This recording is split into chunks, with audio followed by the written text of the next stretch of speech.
কখনো কি আপনার মনে হয়েছে আপনার জীবনে একটার পর একটা পরীক্ষা আসছে, স্বপ্ন ভেঙে যাচ্ছে, পরিকল্পনা নষ্ট হয়ে যাচ্ছে, আর মনে হচ্ছে যেন কেউ আপনার কষ্টটা বুঝছে না?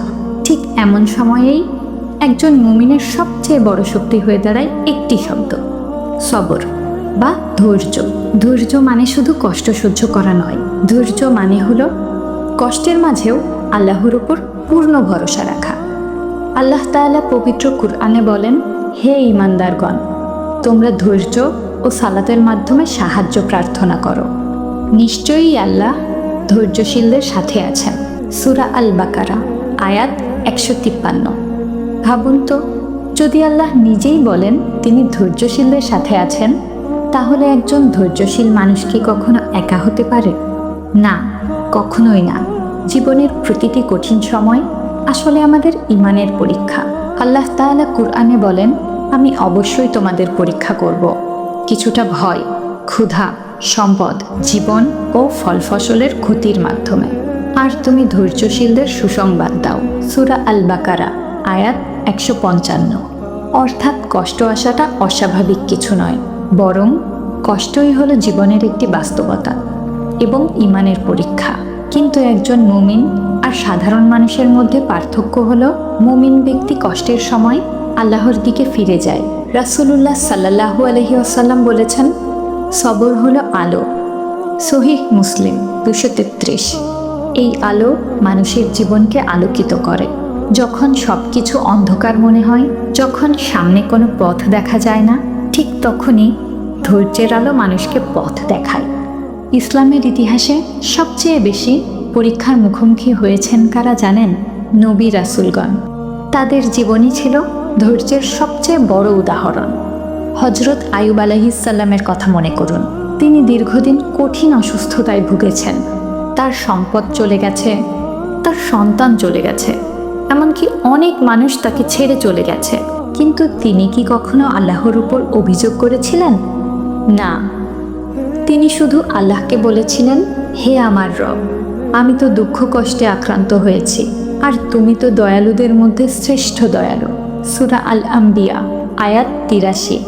এই দোয়ার মধ্যে ছিল অসীম ধৈর্য আর আল্লাহর উপর গভীর ভরসা। আর আল্লাহ কি করেছিলেন? আল্লাহ তাকে সুস্থতা দিয়েছিলেন, তার হারানো নিয়ামতগুলো ফিরিয়ে দিয়েছিলেন, এমনকি আগের চেয়েও বেশি দান করেছিলেন। এই ঘটনাটি আমাদের একটি বড় শিক্ষা দেয়, কষ্ট স্থায়ী নয়। অন্ধকার রাত যতই দীর্ঘ হোক, সূর্য একদিন ঠিকই ওঠে।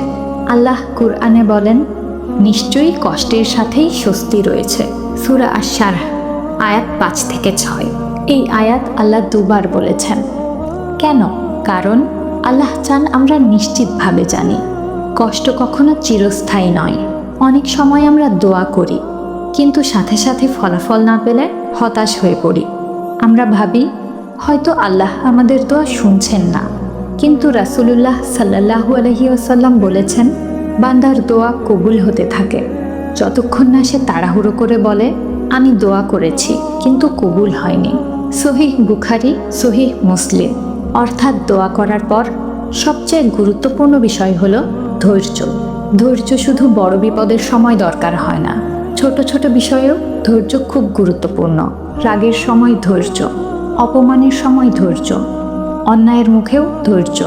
রাসূলুল্লাহ সাল্লাল্লাহু আলাইহি ওয়াসাল্লাম বলেছেন, যে ব্যক্তি নিজেকে ধৈর্যশীল বানানোর চেষ্টা করে, আল্লাহ তাকে ধৈর্যশীল করে দেন। আর ধৈর্যের চেয়ে উত্তম ও বিস্তৃত কোনো দান কাউকে দেওয়া হয়নি। সহিহ বুখারী, সহিহ মুসলিম। আজ হয়তো আপনার জীবন কঠিন সময় পার করছে, হয়তো আপনি অনেক কষ্টের মধ্য দিয়ে যাচ্ছেন, হয়তো আপনার চোখের পানি কেউ দেখছে না। কিন্তু একটা কথা মনে রাখবেন, মানুষ না দেখলেও আল্লাহ সব দেখছেন। প্রতিটি চোখের পানির হিসাব আল্লাহ রাখছেন। আল্লাহ কুরআনে বলেন, ধৈর্যশীলদের প্রতিদান তাদেরকে অগণিতভাবে প্রদান করা হবে। সূরা আজ-জুমার আয়াত 10। অর্থাৎ ধৈর্যের প্রতিদান এত বড় হবে যার কোনো সীমা নেই। তাই যদি কখনো মনে হয় আপনার জীবন অন্ধকার হয়ে গেছে, তাহলে সিজদায় যান, আল্লাহকে ডাকুন, চোখের পানি নিয়ে বলুন, হে আল্লাহ, আমাকে ধৈর্য দাও। কারণ একজন মুমিন কখনো হারায় না। সে হয় তার চাওয়া জিনিস পায়, নয়তো তার ধৈর্যের জন্য আল্লাহ তাকে আরও বড় কিছু দেন। তাই জীবনের যে কোনো পরিস্থিতিতে একটি কথা মনে রাখবেন, যে ব্যক্তি ধৈর্য ধরে এবং আল্লাহর উপর ভরসা রাখে, আল্লাহ তাকে কখনোই নিরাশ করেন না।